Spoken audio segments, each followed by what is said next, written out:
So we back here on Rip and Go with Ismael Massoud, class of 2019 graduate, who went on to enjoy a lot of success at Division I level and just got done with his final year of college at Georgetown University.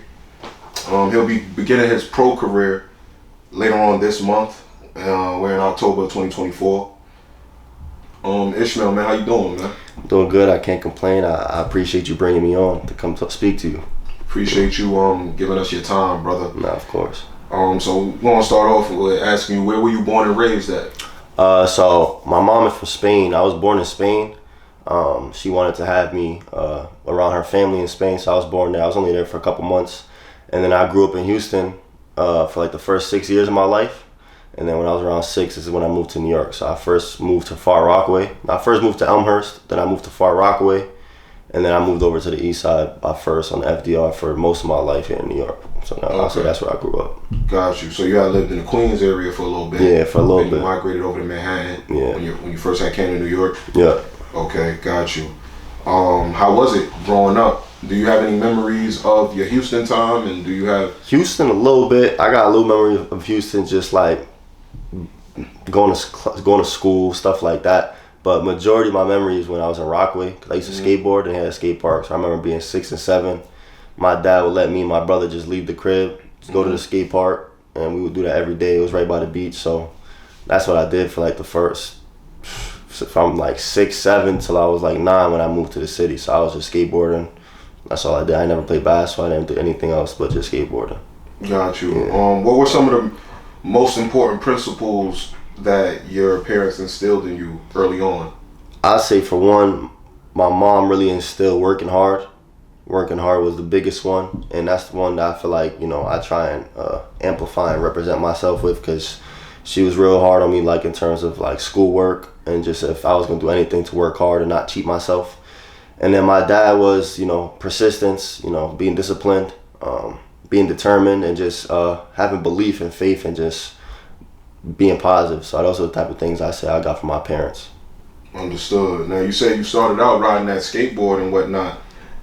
How were you introduced to the game of basketball? So when I first on Rockaway, I was skateboarding, and when I moved to the east side in Manhattan, I still was hoping to skateboard. So my plan was to like be in the X Games, do stuff like that. Like I never thought about college. You I never had big thought dreams of being like an X Games guy. like people say they skateboard, but I really skateboarded. Like I really was doing tricks on stairs, entering competitions. Like I really at 6, 7 years old, I couldn't picture my little brother doing some of the stuff I was doing at that age. So I really thought that was gonna be my trajectory.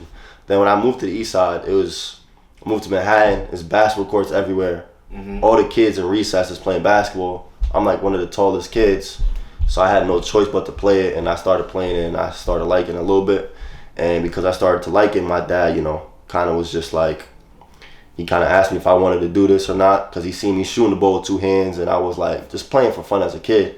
And I was like, nah, I wanted to, I want to take it serious. So then that's when I really started working hard at it and just taking the game serious. And around what age would you say that this happened? I'd say when I was about 10, 11. So like right before middle school, I'll say. Mm-hmm. Yeah. Okay. Did either of your parents have any athletic background or prowess about themselves? My dad played in high school.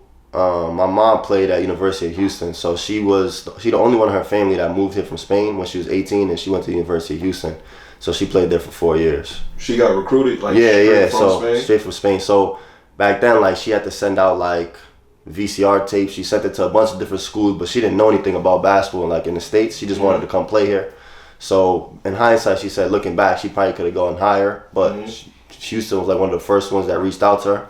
So she ended up just going to Houston, and that's where she played for 4 years. Got you. How was your mom's career? She was good. She's a 4-year starter. She was, ironic enough, she was a defensive player. She was all defense in the conference. Okay. So she had a lot of tenacity about playing defense and playing aggressive and just playing hard. So she had a good career. That's what's up, man. So now, as you start picking up the game, entering middle school, where are you honing your game throughout middle school? Well, when I first started playing basketball, there's a park on 96 in Lexington. That's where I was playing. That's where I met my first friends playing basketball. But my dad always told me, you're not going to get better by playing. You have to go find somewhere where there's not going to be nobody playing. You have to go by yourself and work on your game. And I was on the court on 96 and First, right by the FDR. Back then, the court is nice now, but back then it was gravel. You couldn't even really see the lines. And next to it was a hockey court. So my dad would always tell me, like, before I go play, I gotta, like, either do form shots, I have to go work out by myself or work out with him. And then he would make me go do ball, not make me, but he would tell me I gotta do ball handling on the hockey court. So right there by the FDR is where I said I really started honing my game with my pops. And then also I met a coach, her name is Secret Stubblefield. She used to coach at Asphalt Green, and I met her when I was 11. And when I met her, she would always get me in the gym before school, and that's when I was really working on my game as well with her. So it would be her and my pops to start. Got you. So you was putting in some workouts even like before class? Even Yeah. So in middle school, I'd go work out with her 6 a.m. and then go to school. In the summertime, I was doing that with her. At night, I would go work out with my dad right there on the courts. Before he went to work, he would come see me after school, and I'd go work out with him at night. So those are some of the nights I cherish the most, and I used to look forward to those times. Understood. Yeah. Now, did you play any AAU throughout middle school? Middle school, I would say, like, I don't know if it counts as AAU, but like with Secret, she was coaching at Asphalt Green. I would play with her and like Riverbank and like just local tournaments. I never traveled anywhere. I never played in like, you could say, AAU sanctioned events. It was just like local stuff. Like you had never like done hoop group? Nah, never. Like I didn't know what hoop group was. I didn't know what college recruiting was. I didn't even really know what AAU was. I thought what I was doing was AAU, but it was like, it wasn't even that because it would be happening during the year. So the middle school season would be happening the same time I'm playing with her. So I never did, in the summertime, all I looked forward to was going to go play in the park. That's what I did every summer. So understood. I never traveled playing basketball. So now, as we move along to high school, what are you thinking as you're leaving 8th grade? What are you thinking? What are your plans? What is your basketball vision looking like for Ismael 8th grade, going into that 8th grade summer? To be honest with you, I was just thinking I'm going to apply to high schools just like everyone else in my grade. And wherever I end up, I'm going to just go play basketball there. And hopefully I can make the team and then just go from there. I have no like, okay, this school is good at that. Like they have Division I athletes here, Division I athletes there. I was like, okay, when I get the high school applications like everyone else, I'm going to just fill it out. There's like I think the name of the school is Eleanor Roosevelt. It's like another school right there on the east side. That's where a lot of my friends, I went to Wagner Middle School, that's where a lot of the kids in that middle school is applying to. So like I'm apply there. I think it's like, I don't know what division it is. I didn't even know the divisions. So I was like, I'm gonna just apply there. I'm gonna try and make the team there and then what happened. But so my brother was playing football at the time. He still does, but he's playing football. So he was real close with a lot of people that went to Cardinal Hayes. Yeah. So, before that, so because he was real close to people at Cardinal Hayes, there was a Cardinal Hayes basketball camp. So I went to that the summer going into my 9th grade year. So that became an option. And then also there was a former teacher that used to work at Wagner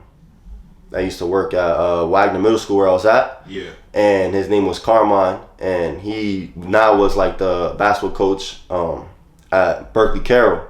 So because there was a connection with him at the old middle school, he connected with one of the gym teachers, and he reached out and he was like, hey, this is a really high academic school, you know, basketball isn't where it is, but like I see your talent, like we have this player, I've coached this player. And because it was really high academic, my mom was really enthusiastic about me going there, and because it was going to give me a lot of scholarship where I was basically going for free. So despite the Cardinal Hayes option, I decided to just go there for the year just to, you know, see how that went. And just because of that connection, I had already committed to it, and I didn't want to backtrack and just go to Hayes. Okay. Yeah.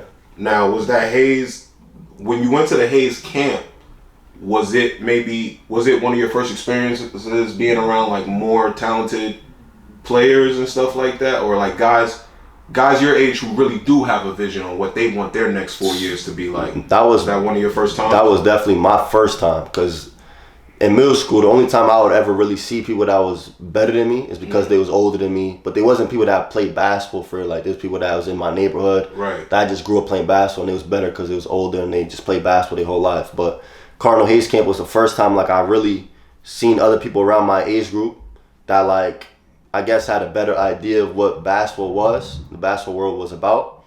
And so that was a real good experience for me too. And I also met someone named Jeremy Prison, you know him. as well. Go by Mooch. So I met him there, and then just some of the initial conversations I had with him in terms of what he was telling me and stuff was real eye-opening in terms of things that I had no idea about. Didn't know it It existed. opened my, I didn't even know it existed. I didn't know anything other than I just like playing basketball, and I was just going to see where it take me at some point, hopefully get me to the NBA. Got you, but really had no like GPS. No or nothing like GPS, that. yeah, I was Got stranded. you. Yeah. So now, as you go to Berkeley, Carroll, high academic school, first off, let's talk about the off the court component, because I know a lot of guys got brainiac dudes that struggle at Berkeley, Carroll. So how tough was that, or did you not struggle going to Berkeley, Carroll? I mean, I'm gonna be honest. School was never too challenging for me. Not because I was the smartest necessarily, although because my mom always made sure like I had good grades. But school to me also became a common sense thing and just about managing your time properly and being clever in terms of how you went about things. But Berkeley Carroll is a really high academic school. They did a great job of giving you resources and foundational things to help you and accommodate you. So it wasn't really hard for me. I think I might have had like somewhere in the 3 range, 3+ GPA, and it was pretty easy. And freshman year wasn't too hard anyway. So okay. Now, from a basketball standpoint, how did that year go? How much playing time were you seeing as a freshman? How much winning occurred? Just walk us through that. My freshman year, well, fast forward back to my 8th grade year a little bit. My middle school team, I was playing point guard. So I was going into freshman year thinking like, I'm gonna try and make varsity. Let's see how things go. I'm gonna make sure I really show the coach that like I can play point guard.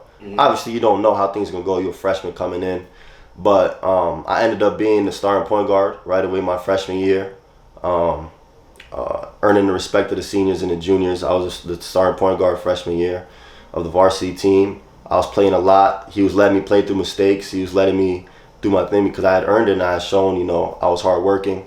I was mature to handle it.